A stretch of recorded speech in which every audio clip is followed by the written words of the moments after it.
5th class science మన పరిసరాలు.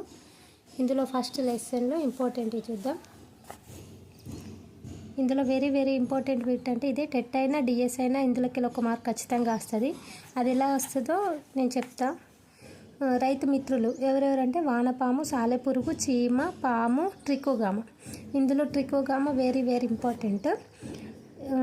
ఎట్లా క్వశ్చన్ అడుగుతాడంటే ట్రికోగామ అంటుంది, నన్ను జాతీయ వ్యవసాయ పరిశోధన మండలి ఐసిఏఆర్ శాస్త్రవేత్త ప్రయోగశాలలో సృష్టించారు. నా జీవితకాలం వారం రోజులే. పంటను పాడు చేసే పురుగు గుడ్లను నాశనం చేస్తాను.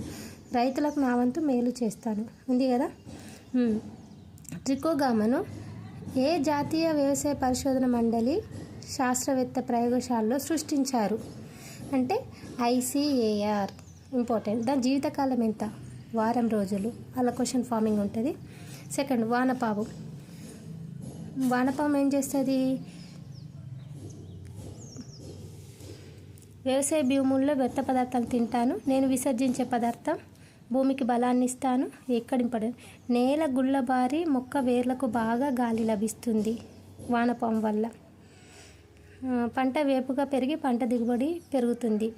కానీ పురుగు మందులు వాడడం వల్ల నేను చనిపోతున్నాను. పురుగు మందులు వాడడం వల్ల వానపాము అనేది చనిపోతుంది. కానీ వానపాము వల్ల నేల గుళ్ళబారి వేర్లకు మంచి గాలిని ఇస్తుందట.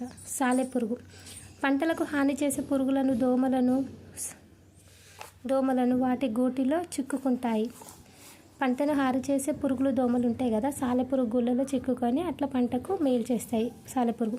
చీమ మొక్కలపై ఉన్న చిన్న చిన్న పురుగులను వాటి గుడ్లను తింటాను. పాము పంట పొలాల్ని ధాన్యపు కంకుల్ని కొరికి నాశనం చేసే ఎలుకల్ని తిని నేను రైతుకు మేలు చేస్తాను. నాగుపాము, కట్లపాము, సముద్రపాము, రక్తపింజర జాతి పాములకే విషం ఉంటుంది. మిగతా పాములకు విషం ఉండదు. ఏదైనా విషసర్పం కరిచినప్పుడు మంత్రాలకు బదులుగా వైద్యులను దగ్గరికి వెళ్ళాలి. మీరు మాకు హాని తలపెడితేనే మా రక్షణ కోసం కరుస్తాము. మేము కూడా రైతులకు నేస్తాలే అని అంటారు.